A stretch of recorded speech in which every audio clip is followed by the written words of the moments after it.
Kas ükski eestlane on kunagi oma elus söandanud unistada suuremast korterist, suurema pinnaga korterist, suurema tubade arvuga korterist või lausa suisa teises linnaosas asuvast korterist? Aga ma küsin veel ühe valusa ja vägagi põletava küsimuse ja palun püüa vastata sellele ausalt, sest praegu pole koht, et kellelegi muljet avaldada. Nimelt küsimus on järgmine. Kas ükski eestlasest Dacia omanik on kunagigi oma elus söandunud või julgenud unistada Renault'st? No muidugi mitte, nagu iga õige eestlane ei unista teisest korterist, vaid mõni ruutmeetri suuremast korterist ei unista ükski Dusteri omanik teisest autost, vaid võib-olla siis natukene suuremast Dusterist, kui ta üldse milleski unistada julgeb. Ja tema palvetel on vastatud, sest appi töötab uus Dacia Bigster ja tule tulemast taas kord kaasa elama naisluksele proovisõidule.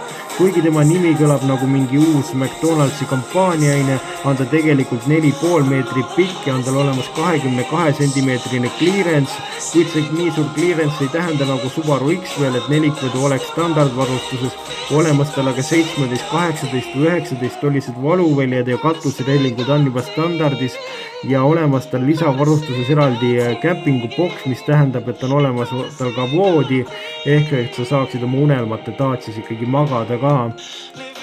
Ja nii unbelievable kui see ka ei oleks, on tal olemas elektriline tagaluuk ja 700 liitrit mahub talle pagasiruumi ja olemas tal külluslikult jala- ja pearuumi tagaistujatel ja olemas ka panoramkatus ja eraldi ventilatsiooniavad. No enam paremaks minna kohe kindlasti ei saa.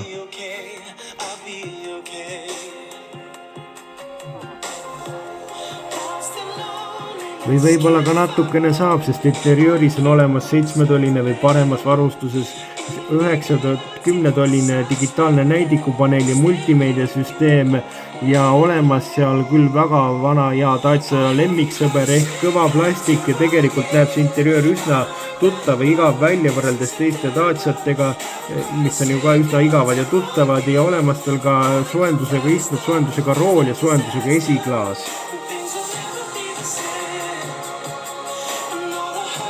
Mootori valik toob sulle Dacia kõige uuema ja võimsama mootori ja sa ei suuda uskuda, kui suur see on, sest et see on lausa 1,8 liitrise töömahuga bensiinimootor vabalt hingav, millel on olemas 107 hobujõudu, kuid mis koostus 2 elektrimootoriga tagab sulle 155 hobujõudu ja olemas tal 4 käiku sisepõlemismootoris ja 2 käiku elektrimootoris, mis kokku annavad 6-käigulise korraliku automaat käigukasti, kuid olemas tal ka 1,2 liitrine turbobensiin, mis on saadaval 6-käigulise manuaalkäigukastiga.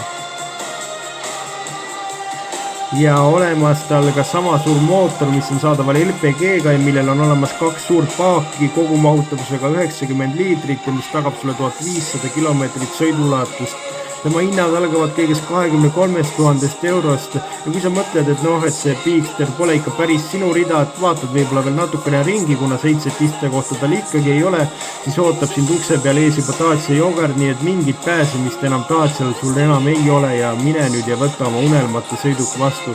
Selline oli selle korda naisluksele proovisõit ja selline oli Dacia Bigster. Meie koostööme sinuga juba nädala pärast seniks kohtumiseni ja liikle ikka turvaliselt.